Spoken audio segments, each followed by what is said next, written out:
आज का हमारा जो विषय है ये है पुनर्जागरण अर्थात रेनेसां। पुनर्जागरण विश्व इतिहास की एक बहुत ही महत्वपूर्ण घटना है। रेनेसां ये एक फ्रेंच शब्द है जिसका सर्वप्रथम प्रयोग विसारी ने किया। मध्य युग से निकलकर जब विश्व ने यूरोप ने आधुनिक युग में प्रवेश किया, उस आधुनिक युग में प्रवेश की घटना को ही पुनर्जागरण के नाम से जाना गया। पुनर्जागरण का यदि हम शाब्दिक अर्थ देखें तो सुषुप्त अवस्था से फिर से जागना या पुनर्जीवन या पुनर्जन्म से है। शाब्दिक व्याख्या के पश्चात हम देखें तो 14वीं सदी के मध्य से 16वीं सदी के मध्य तक यूरोप में जो महत्वपूर्ण घटनाएं घटी, उन घटनाओं को ही हमने पुनर्जागरण का नाम दिया। पुनर्जागरण यानी फिर से जागना, अपने इतिहास को फिर से जानना, ये सब पुनर्जागरण के अंतर्गत आएगा। क्योंकि सर्वप्रथम पुनर्जागरण यूरोप में इटली से शुरू हुआ और इटली में इसके उदय होने के कई कारण रहे। पुनर्जागरण के फलस्वरूप मनुष्य के स्वतंत्र चिंतन को बढ़ावा मिला। अब मध्य युग की रूढ़िवादिता का अंत हुआ। मनुष्य के तर्क, चिंतन, स्वतंत्र चिंतन का विकास संभव हो पाया। अब तक ईसाई धर्म ने चर्च और चर्च के पदाधिकारियों ने मनुष्य के चिंतन पर जो बंधन लगा रखा था, इस बंधन को पुनर्जागरण ने दूर करने का प्रयास किया। रूढ़िवादिता पुनर्जागरण के फलस्वरूप धीरे धीरे समाप्त होने लगी। धर्म एवं पारलौकिक जीवन के स्थान पर यह लोक को लोकप्रिय बनाने का विचार पुनर्जागरण की ही देन है। कुल मिलाकर हम कहें तो यूरोप में 1350 ईस्वी से 1550 ईस्वी के मध्य जो सांस्कृतिक और बौद्धिक क्रांति हुई, इस क्रांति ने यूरोप के इतिहास को ही बदलकर रख दिया। चूँकि गिल्ड व्यवस्था, सामंतवाद, इन सभी के साथ साथ ईसाई धर्म एवं चर्च के नियमों ने जनता के जीवन को बंदी बनाकर रख रखा था। स्वतंत्र चिंतन का अभाव था। ऐसे में यूरोप में अंदर ही अंदर ऐसी घटनाएं हो रही थी जो यूरोप को फिर से अपने इतिहास की ओर लेकर जाने के लिए प्रेरित कर रही थी। 9वीं शताब्दी में और 12वीं शताब्दी में जो बौद्धिक आंदोलन हुए, इन आंदोलनों ने पुनर्जागरण की नींव रखी। छोटी छोटी घटनाएं मिलकर 14वीं सदी तक इतना विकराल रूप धारण कर चुकी थी कि अब यूरोप को ये आवश्यकता थी कि फिर से विचार किया जाए। राजनीति में, धर्म और समाज में जो गिरावट आ गई है, इस गिरावट को दूर किया जाए। क्योंकि पुनर्जागरण शब्द का प्रयोग बौद्धिक, साहित्यिक एवं कलात्मक अभिरुचि और वैज्ञानिक विकास के लिए किया जाता है। 14वीं सदी से 16वीं सदी के मध्य साहित्य, कला, विज्ञान, शिक्षा, इन सभी क्षेत्रों में जो परिवर्तन हुए, इन सभी परिवर्तनों को सामूहिक रूप से हमने पुनर्जागरण का नाम दिया। पुनर्जागरण एक ऐसा बौद्धिक एवं उदार सांस्कृतिक आंदोलन था जिसमें प्राचीन यूरोप की प्रेरणा के आधार पर नए यूरोप का निर्माण हो रहा था तथा आलोचनात्मक एवं अन्वेषणात्मक प्रवृत्तियां जन्म ले रही थी। पुनर्जागरण को यदि हम सरल शब्दों में देखें तो 14वीं से 16वीं सदी के मध्य जो सांस्कृतिक एवं बौद्धिक परिवर्तन यूरोप में, इटली में घटित हुए, इनको हमने पुनर्जागरण नाम दिया। पुनर्जागरण की यदि हम परिभाषाएं देखें तो इतिहासकार डेविस ने पुनर्जागरण शब्द को मानव के स्वतंत्रता प्रिय साहसी विचारों को जो मध्य युग में धर्माधिकारियों द्वारा जकड़ लिए गए थे, बंदी बना लिए गए थे, मनुष्य धर्म और चर्च के अतिरिक्त और कुछ नहीं सोच सकता था, इसे व्यक्त करता है। जूल्स मिशेलेट के अनुसार पुनर्जागरण के 2 आयाम हैं। एक है दुनिया की खोज और दूसरा है मनुष्य की खोज। आप सभी को पता है कि भौगोलिक खोजों का दौर जब शुरू हुआ तो विश्व का एक नया स्वरूप हम लोगों के सामने आया। चाहे वो कोलंबस हो, चाहे वास्को डी गामा हो, चाहे मैगेलन हो, इन सभी ने जब विश्व में नए नए स्थानों की, द्वीपों की खोज की तो पूर्व से जानने का मौका पाश्चात्य सभ्यता को मिला। इन भौगोलिक खोजों, अन्वेषणों के परिणाम स्वरूप ज्ञान का विकास हुआ, बौद्धिक क्षेत्र में क्रांति आई। अब तक मनुष्य केवल धर्म के बारे में सोचता था, उसके सामुद्रिक यात्राओं पर बंधन था, परंतु भौगोलिक खोजों के परिणाम स्वरूप अब व्यापारिक प्रगति भी संभव हुई, नगरीय क्रांतियाँ शुरू हुई, नए नए नगरों का विकास संभव हुआ। इसीलिए कहा है जूल्स मिशेलेट ने कि पुनर्जागरण के 2 आयाम हैं, एक तो दुनिया की खोज और दूसरी है मनुष्य की खोज।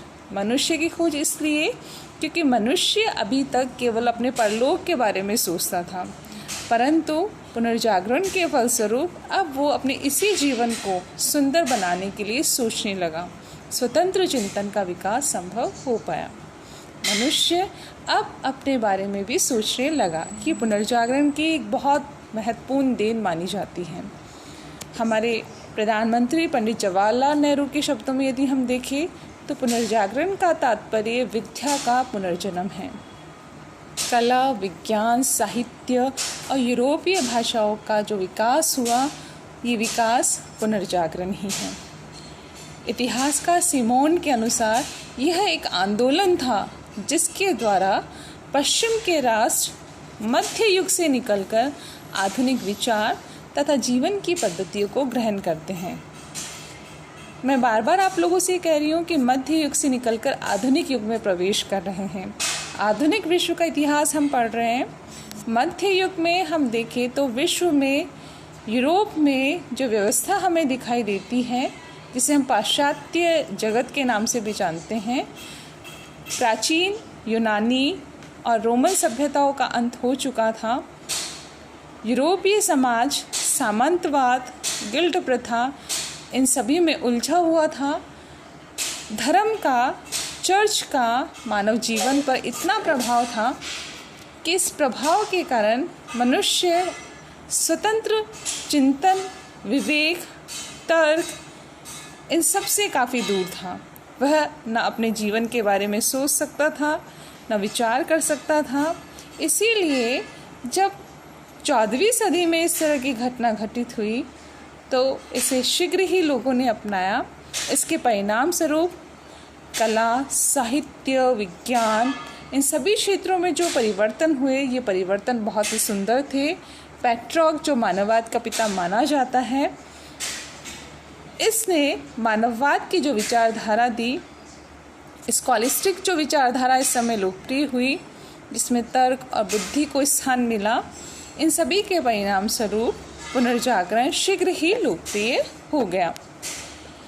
अब यदि हम बात करें, पुनर्जागरण वस्तुतः प्राचीन गौरव से प्रेरणा प्राप्त कर नवयुग के निर्माण की एक ऐसी प्रक्रिया थी जिसमें अनेक नवीन प्रवृत्तियां भी विद्यमान थी जो प्राचीन यूरोपीय संस्कृति में नहीं थी।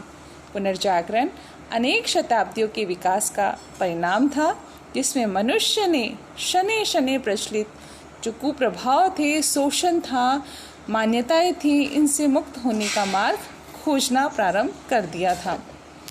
पुनर्जागरण की यदि हम विशेषताएं देखें तो जैसे कि अभी मैंने आप लोगों से कहा कि पुनर्जागरण के फलस्वरूप जो सबसे महत्वपूर्ण परिवर्तन या प्रभाव हमें देखने को मिला वो था मनुष्य जीवन के ऊपर। मनुष्य के स्वतंत्र चिंतन का विकास हुआ, उसका बौद्धिक विकास संभव हो पाया। क्योंकि अब तक वह केवल अपने परलोक को सुंदर बनाने पर विचार करता था, इससे आगे उसे बढ़ने की परमिशन नहीं थी।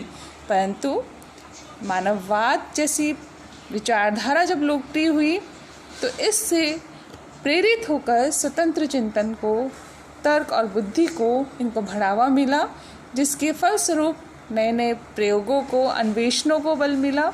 और जब नए नए प्रयोग होने लगे तो इससे मनुष्य की बुद्धि का विकास होना भी लाजमी था।